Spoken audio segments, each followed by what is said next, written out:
தாவேகாவை தொடக்கம் முதலே எடப்பாடி பழனிசாமி எதிர்பார்த்துக்கிட்டு இருந்தார். தாவேகா எப்படியும் வந்துடும், அந்த கொடியை பார்த்தோன்னே உணர்ச்சி வசப்பட்டு பிள்ளையார் சொல்லி போட்டோம், அதே வெற்றி கொடி பறக்குதுலாம் பேசினாரு. அவங்க கதை உடைச்சிட்டாங்க. இப்பவும் என்டிஏ அணிக்கு தாவேகா வரும் என்பது பரபரப்பாக டெல்லி வரையிலும் பேசப்படுகிறது, தலைநகர் சென்னையிலும் பேசப்படுகிறது. பக்கத்துல இருக்கிற ஆந்திராவை சேர்ந்த பவன் கல்யாண் மீடியேட்டரா இருந்து பண்றாரு அப்படின்லாம் பேசுறாங்க.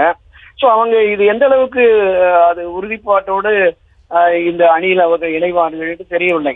ஒருவேளை அப்படி தாவேகா இந்த என்டிஏ எடப்பாடி பழனிசாமி தலைமையிலான என்டிஏவில் நாங்கள் இணைகிறோம், நீங்க பொது எதிரியான திராவிட முன்னேற்ற கழகத்தை வீழ்த்துவதற்கு நாங்க அதிமுகவோடு தான் கூட்டணி, எங்களுடைய கொள்கை எதிரி பாஜக உள்ளிட்ட எந்த கட்சிகள் இந்த கட்சிக்கு இந்த கூட்டணிக்கு வந்தாலும் பரவாயில்லை, பொது எதிரியாக நாங்கள் அரசியல் எதிரியாக கருதிய திமுகவை களத்தில் வீழ்த்த வேண்டும் என்று வந்திருக்கிறோம் அப்படின்னு விஜய் அறிவிச்சுட்டு வந்தாலும் வரலாம். ஆனால் அது எந்த அளவுக்கு சாத்தியம் என்பதுதான் நமக்கு பெரிய கேள்விக்குறியாக இருக்கு. என்ன காரணம்னா, அவர் ஆட்சி அதிகாரத்தில் பங்குனாரு, டிஎம்கே வேர்சஸ் டிவிகே தான், அவர் தலைமையில தான், விஜய் தலைமையில விஜய் முதலமைச்சராக்கி தான் ஆட்சி அதிகாரத்துக்கு வருவோம், 234 தொகுதிகளையும் வேட்பாளரை போட்டு வெற்றி பெறுவோம்லாம் பேசிட்டு எடப்பாடி பழனிசாமியை முதலமைச்சராக்குவதற்கு அந்த கட்சியினுடைய தொண்டர்கள் நிர்வாகிகள் பாடுபடுவார்களாங்கிறது ஒரு மிகப்பெரிய கேள்விக்குறி.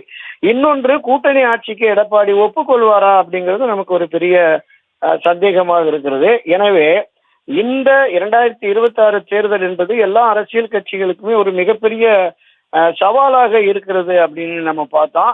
அப்ப 4 முனை போட்டி என்று பேசி வந்த நிலையில திருமதி சசிகலா அவர்களும் வந்திருக்கிறதுனால இன்னும் இந்த போட்டி கூடுதலான ஒரு எதிர்பார்ப்பை ஏற்படுத்தும் அப்படிங்கிறது தான் என்னோட பார்வை, சகோதரா.